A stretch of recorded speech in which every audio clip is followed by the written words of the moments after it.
Hey everybody, hope y'all are doing all right. So there was something earlier about Julian Assange. He made a video saying how the CIA attempted to assassinate him.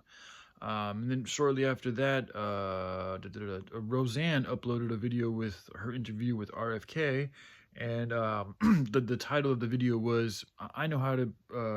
What was it? It was "I know how to fix the CIA," something along those lines. Apparently, RFK feels he has the information and what it takes to change and fix the CIA. Excuse me, I almost did FBI. And he only said a few words about how he's actually going to do it. And from what I gathered, what he said was essentially he was going to split it between two different aspects. I forget which words he used to describe the two different areas of the CIA, but essentially he was going to split the CIA in half. That was all I heard about him in regard. Essentially, that was the main reasoning, or that was his main idea for how to solve the CIA's problems. And, initially I was like, that's a little vague. Then I started thinking about it. I was like, well, what would I do? And the first thing I would do is I would vet each and every individual. I would hire, first, before you do that, you need to get your team of vetters in place. So you would want to take some time to find out to find the most purest, goodest, and also most observant, aware individuals who want to volunteer. I mean, I don't know. I think it should be a volunteer-based thing, because anytime money is associated with it, other than just, I mean, I don't know, maybe just throwing them fees to help them get from point A to point B, to compensate them for their time is appropriate. But anything else, any other type of money or any other type of accolades or incentives, I think is going to taint the experience and corrupt it. So therefore, we want to leave as much as that out as possible. So you want to get your team of vetters organized and developed and built up, and get them associated with each other, and come up with a game plan to how they're going to go and vet the entire CIA. And we'll do this for each agency.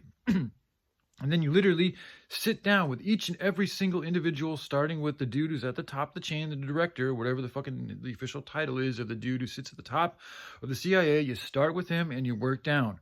And you look at every single thing that they've done. You go into all their internet histories. You look into their finances. And if they don't want to be vetted in that type of a way, they need to leave office, because they are public servants for the American people.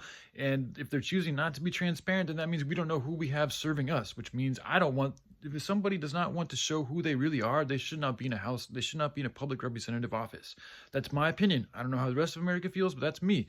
Anybody that's holding any type of official, a position of power, if they don't want to be transparent, unless they're like a police officer, because that's not, they're serving the public in a different way. I think they have the right to be private, but especially when it comes to having power over people and, like, making laws and things that, affect the collective, then you should be transparent, because we don't know who you're associated with. We don't know what type of ties you have. And even the cops, I mean, there's something to be said for ensuring that maybe I think I take it back. Transparency, if you don't want to be transparent, you shouldn't be a cop, because there's dirty cops out there, man. And dirty cops are also, let's be honest, there's probably more than a few dirty cops in our country right now.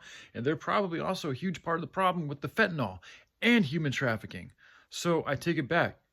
Transparency should be an absolute mandatory aspect to being a public servant. So that's what I would do. That's just the beginning. That's just the first phase. One is doing a vetting of everything. And you want to look at the Treasury departments. You're going to have specific people, like that team of vetters is also going to examine the Treasury, the budget, how they've spent their money, every single last cent, and examine it. What's it associated with? What's it actually doing? Evaluate it completely and fully. That's what I would do. And I would do that with each and every agency. So, all right. Love you guys. You'll take care. Bye.